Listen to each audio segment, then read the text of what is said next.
Nós estamos estudando o livro de João, capítulo agora 19. Nós estudamos de 1 a 27 e hoje vamos estudar de 28 a 42. Só fazendo uma recapitulação dos nossos estudos, nós começamos estudando de 1 a 16, aqui trazendo alguns personagens. Então era Cristo, os judeus e Pilatos. Então nós falamos a respeito desses três personagens, primeiro falando sobre Cristo, como aquele que mesmo sofrendo perseguições, sendo assim rejeitado, condenado, cumpriu a sua missão. Sem pecado, morreu como um pecador, né? E mesmo assim, ele cumpriu a sua missão, demonstrando grande amor por nós. Falando a respeito dos judeus, nós vimos aqui a figura destes homens como homens incrédulos, que foram atrás de Jesus para matá-lo, rejeitaram as ofertas de Pilatos, né? Pilatos querendo soltá-lo e eles blasfemando contra Jesus. No verso 12 fala: se soltas, não és amigo de César. Depois lá no verso 15, gritavam: fora, crucificam. Pilatos falou: vocês vão crucificar o vosso rei? E eles falaram: não temos rei senão César. Então, negando Jesus, negando-o como Deus, como rei, negando reconhecê-lo, né, como Deus. E o terceiro personagem, Pilatos, um homem que tinha poder, autoridade, mas era um homem que foi influenciado, né, pelos maus. Em muitos momentos ele fala que Jesus não era culpado, né? Não achei nele mal algum, não achei nele crime algum. Ele repete isso. Aqui no verso 12, que nós falamos há pouco, procurava soltá-lo, mas os judeus clamavam: se soltas, não és amigo de César. E a gente viu aqui um grande problema, né? Como um juiz mau, que ao invés de estar ali para praticar a justiça, estava ali mais pelo seu interesse próprio, né? Como que ele poderia ir contra César e contra aquelas pessoas que estavam querendo crucificar Jesus? Ou seja, ele amou mais a opinião dos homens do que a verdade. Então foi isso aqui, a primeira parte. Depois nós estudamos de 12 a 27, na segunda parte, ainda na semana passada, ou semana retrasada, né? Que semana passada nós tivemos a semana de oração, foi isso, né? Nós vimos aqui de 17 a 27, Cristo levando a cruz, crucificado como rei, e o cuidado de Cristo por sua mãe. Só uma explicação aqui: quando tem essa frase completa com ponto e vírgula, aqui a ideia não é uma frase com sentido até o fim, a cada ponto e vírgula ali está separando, né? Então, primeiro tópico, Cristo, depois de levar a cruz, é crucificado como rei, isso é um tópico. Depois, o cuidado de Cristo por sua mãe é um segundo tópico aqui. Então a gente percebe aqui a gravidade do pecado. Verso 17 diz que eles tomaram ali Jesus para carregar a cruz. Falamos a respeito dessa crueldade também como algo que era um acontecimento para um grande criminoso, né, levar a cruz. E vimos aqui o significado também, quando Levítico 16, 27 fala do novilho e o bode da oferta pelo pecado, cujo sangue foi trazido para fazer expiação no santuário, serão levados para fora do arraial. Então há uma simbologia de Jesus sendo levado para fora, ou levando a cruz com os aspectos do Antigo Testamento. Crucificado como rei, pois está aqui, né? Pilatos escreveu um título, colocou acima da cruz: Jesus Nazareno, Rei dos Judeus. Os judeus não queriam, né? Quando leram esse título, queriam que fosse tirado, e Pilatos disse que escrevi e vai ficar. A segunda parte aqui, então, questão da preocupação com sua mãe, é uma das palavras de Jesus na cruz, lá no verso 26, 19, 26, vendo Jesus sua mãe, e junto a ela o discípulo amado disse: mulher, eis aí teu filho. Depois disse ao discípulo, que é João, né? Eis aí tua mãe. Então nós vimos aqui a preocupação de Jesus, mesmo passando por um momento de tanta agonia e dor, a preocupação dele com Maria e com as pessoas, né? A Maria é como um representante de nós, como diz lá em Marcos 3,35, qualquer um que fizer a vontade de Deus, esse é meu irmão, minha irmã, minha mãe. Ou seja, Jesus estava ali na cruz cumprindo a sua missão para nos salvar. Então nós viemos até aqui. Agora nós vamos dar prosseguimento de 28 a 37. Então, primeiro, as Escrituras cumpriram-se em todos os aspectos da crucificação. Isso é um tópico. E depois, está consumado. Um outro tópico, né, que são as palavras de Jesus. E depois a realidade da morte de Cristo, terceiro tópico. O primeiro, então, frequente cumprimento das Escrituras proféticas em todos os aspectos da crucificação de nosso Senhor.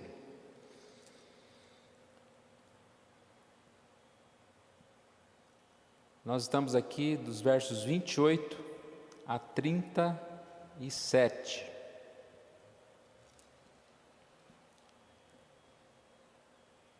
Vamos fazer essa leitura? Depois levaram Jesus da casa de Caifás para o pretório. Era cedo de manhã.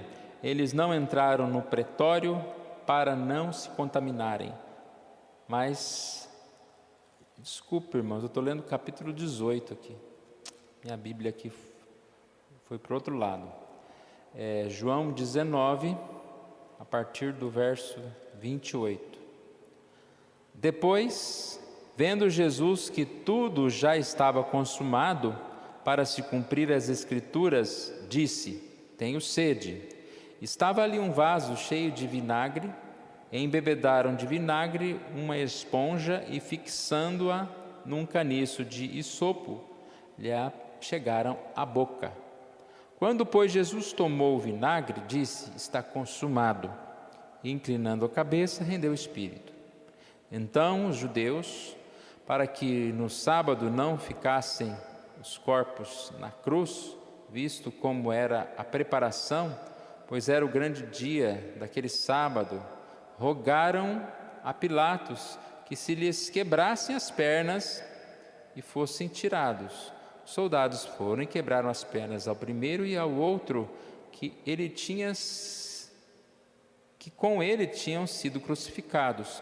Chegando-se, porém, a Jesus, como vissem que já estava morto, não lhe quebraram as pernas, mas um dos soldados lhe abriu o lado com uma lança e logo saiu sangue e água.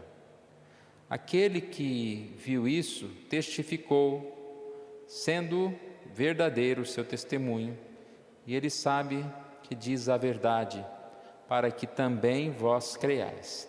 E isso aconteceu para se cumprirem as Escrituras, ou a Escritura: nenhum dos seus ossos será quebrado. E outra vez diz a Escritura: eles verão aquele a quem transpassaram. Então, os três tópicos aqui eles estão meio que misturados. O primeiro tópico, o frequente cumprimento das Escrituras proféticas em todos os aspectos da crucificação de nosso Senhor. a gente percebe que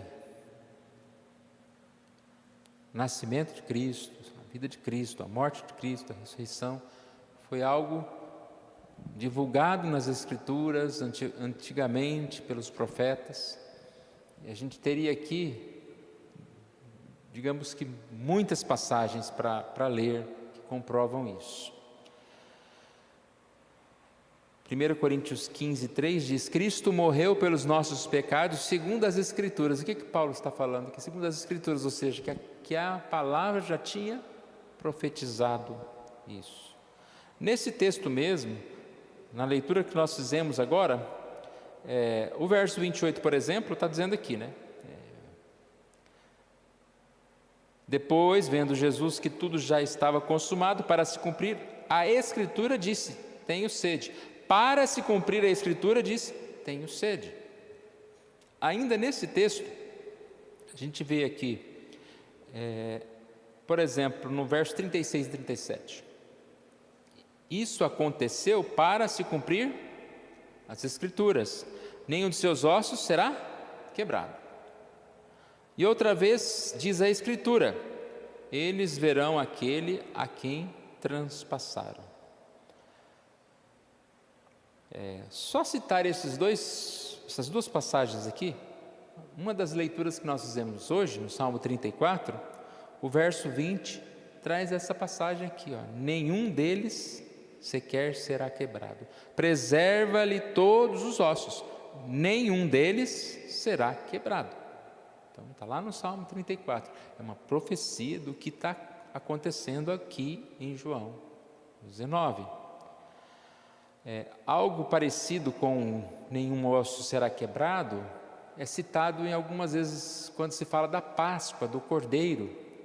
Por exemplo, lá em Êxodo 12, 46, na saída do Egito, diz que o cordeiro há de ser comido numa só casa, e a sua carne não levareis para fora da casa, nenhum deles, nem lhe quebrareis osso nenhum.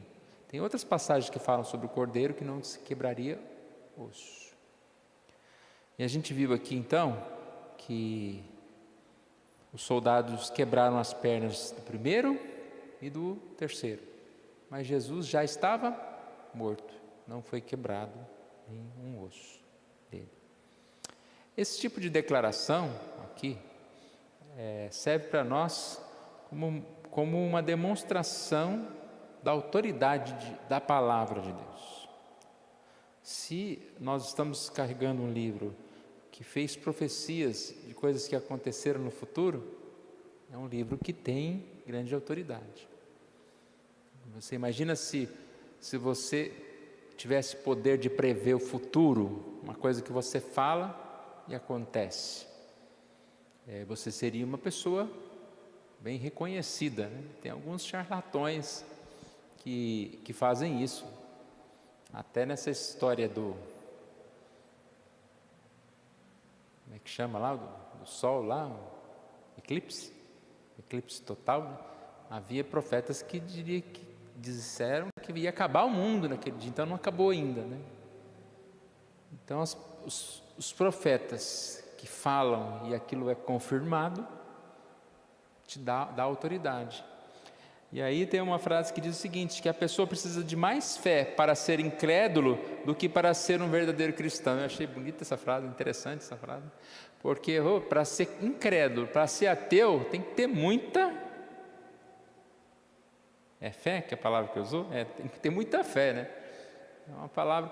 Porque a gente percebe como temos a Escritura, como temos provas da existência de Deus na natureza, em tantas situações, né? Como não crer no Senhor? Então, essa primeira parte está relacionada então às profecias frequentes demonstrarem o poder da palavra de Deus. Embora, infelizmente, hoje muitas pessoas deturpam a palavra. O mar Vermelho não se abriu, não, aquilo lá foi um terremoto, que a água foi para lá, né? Ou não, aquelas passagens que falam de ressurreição de mortos, não é literal, é ressurreição só espiritual. Ou seja, tem todo tipo de pessoas tentando dá um jeitinho aí para tirar os milagres da Bíblia. Não tem como. Correto? Esse é o primeiro tópico aqui. O segundo tópico, a declaração proveniente dos lábios de nosso Senhor antes de morrer. Qual foi essa declaração? João 19:30. Quando, pois, Jesus tomou o vinagre, disse: está consumado.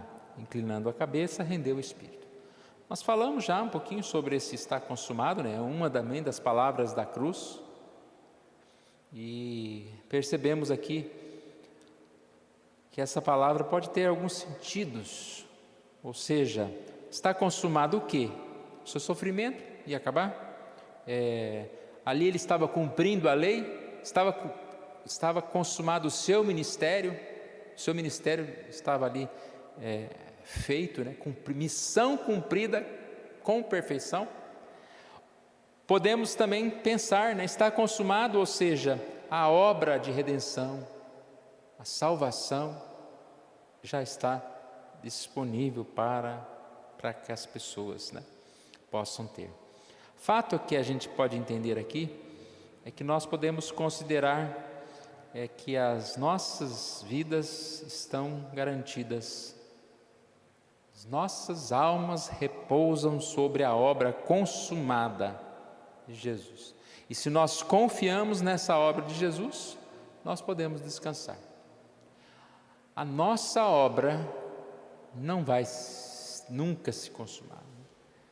Nós não vamos alcançar uma perfeição, nós não vamos fazer boas obras a ponto de dizer, não, agora eu posso dizer que eu cumpri a minha missão, né?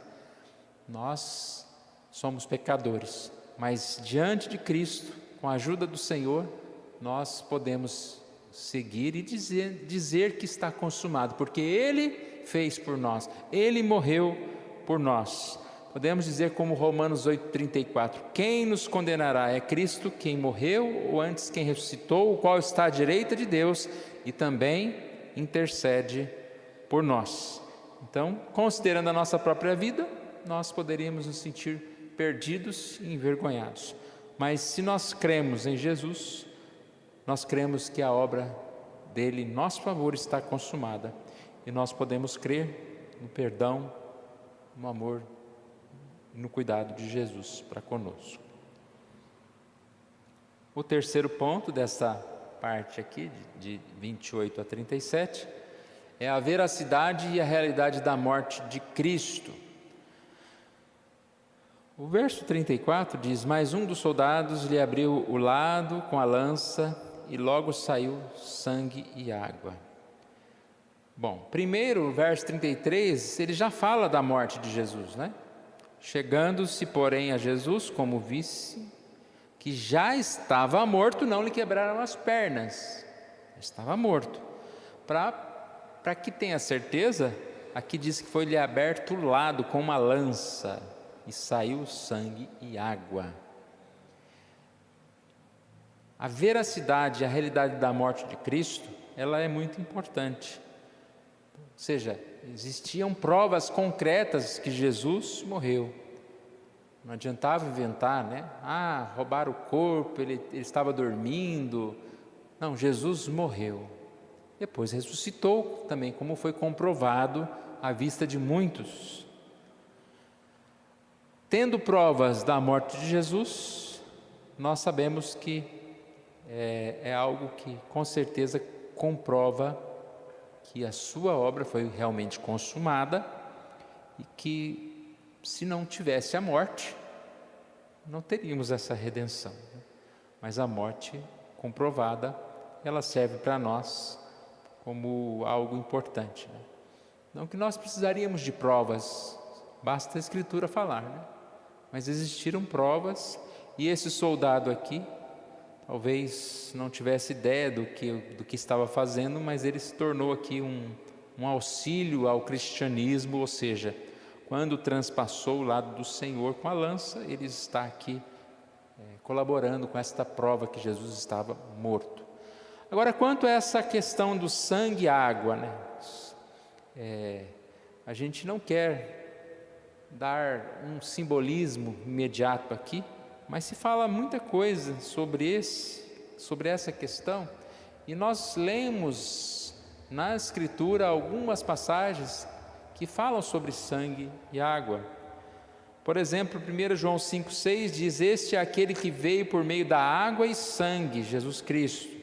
Zacarias 13,1 fala: naquele dia haverá uma fonte aberta para a casa de Davi e para os habitantes de Jerusalém, para remover o pecado e a impureza.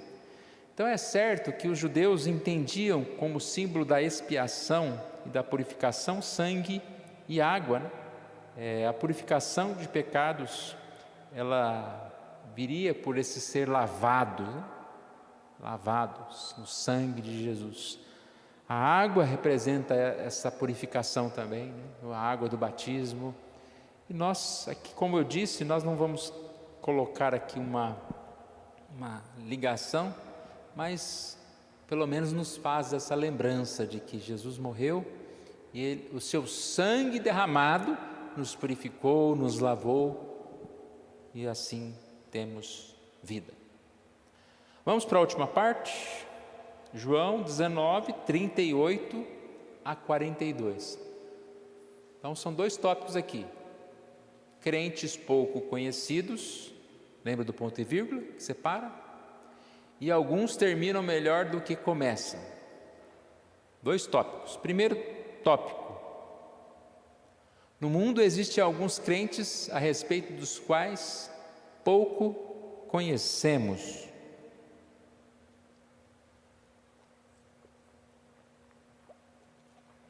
Esses dois tópicos vão falar de dois personagens, José de Arimateia e Nicodemos, né?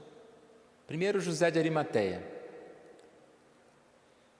José de Arimateia, ele foi citado aqui, e nós não encontramos em outra passagem da Bíblia sobre ele. Muitas coisas que nós estamos lendo aqui agora só está no Evangelho de João, nem nos demais evangelhos não aparecem. O Evangelho de João colocou bem mais detalhes. E esse homem, ele aqui surgiu para honrar a Cristo num momento onde até mesmo os apóstolos haviam desaparecido. Parece que desapareceu todo mundo. E aparece ali um José de Arimateia. Vamos ler? 28. Acho que está errado ali, viu? 38 a 42, tá? Ignore esse 28 a 37 que está escrito embaixo aí. 38 a 42. Depois disso, José de Arimateia, que era discípulo de Jesus, ainda que ocultamente, pelo receio que tinha dos judeus, rogou a Pilatos lhe permitisse tirar o corpo de Jesus. Pilatos lhe o permitiu.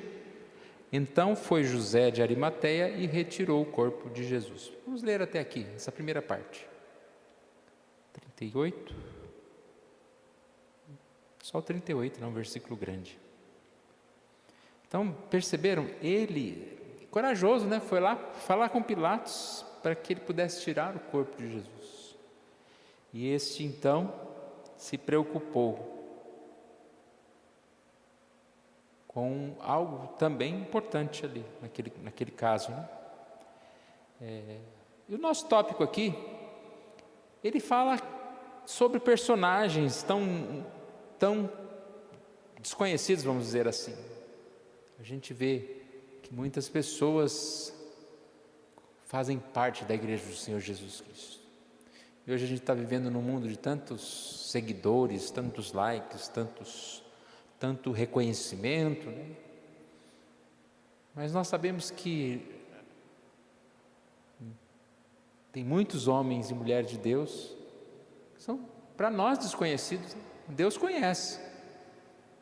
Às vezes na própria igreja nossa, às vezes nós conhecemos um ou outro, e tem um irmão lá que a gente não imagina, mas é aquele irmão que está firme com o Senhor, está em oração, está firme, está realizando obras que nós não conhecemos. Então, a gente nunca deve, digamos assim, menosprezar um no lugar de outro. ou dar só valor a algumas pessoas que aparecem mais, mas todos os irmãos devem ser assim cuidados e lembrados. Quando a gente fala sobre isso, a gente sempre lembra de Elias, né? Quando lá em Israel havia 7.000 pessoas que jamais haviam se curvado diante de Baal, e ele estava desanimado, se sentindo sozinho. Mas não, temos muitas pessoas que também estão servindo a Jesus. Nicodemos. Então, se no primeiro lugar aqui são pessoas que pouco conhecemos ou pessoas desconhecidas, agora Nicodemos é um servo como que terminou melhor do que começou, né? Que é essa a ideia. Alguns servos de Cristo que terminam melhor do que começaram. Vamos ler lá, 39. E também Nicodemos, aquele que anteriormente viera ter com Jesus à noite, foi levado cerca de 100 libras de um composto de mirra e aloés. Tomaram, pois, o corpo de Jesus e envolveram em lençóis com os aromas, como é de uso entre os judeus na preparação para o sepulcro.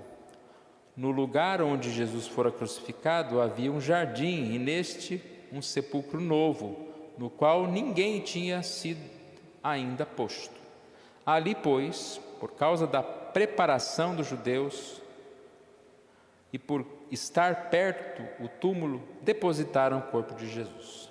Então, José de Arimateia não ficou sozinho.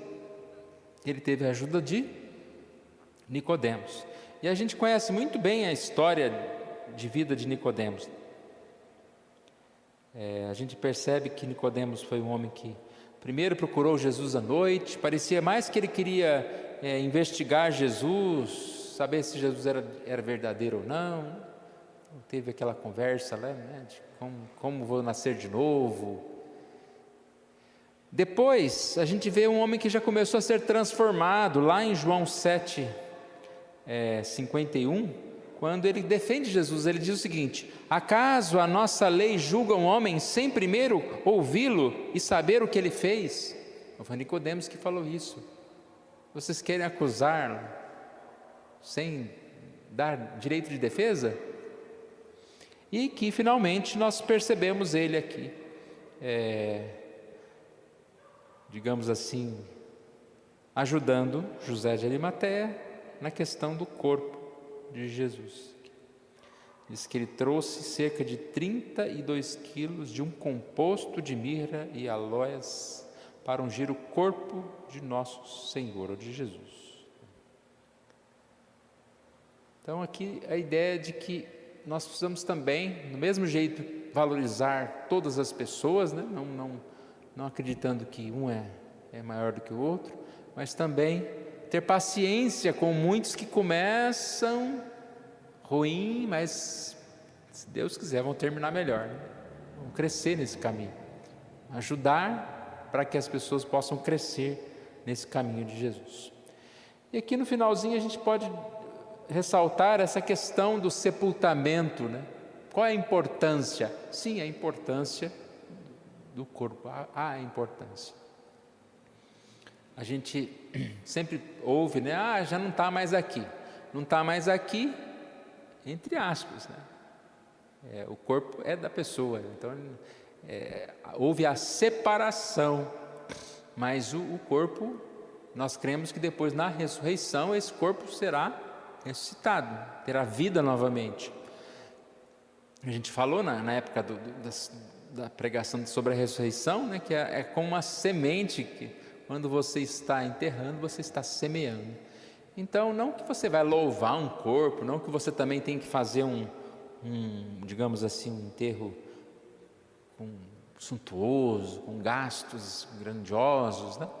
Não, mas que há esse momento que é um momento de respeito, é um momento que todos nós não gostamos, né, de participar, mas faz parte nós participarmos, estar ali também para orar pela família, mas também é uma forma de estar, digamos assim, sepultando. E quando a gente vê aqui José de Arimateia com Nicodemos, né, eles ali estavam simplesmente numa atitude de bondade. Vamos dizer assim que Jesus, entre aspas, morto, não poderia fazer nada por eles, né? Então eles não estavam ali para buscar algum benefício, mas eles estavam ali para cumprir uma missão, para que uma parte importante também fosse cumprida ali.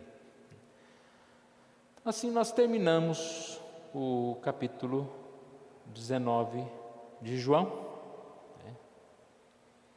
E nós vamos continuando aí o nosso estudo nas próximas semanas.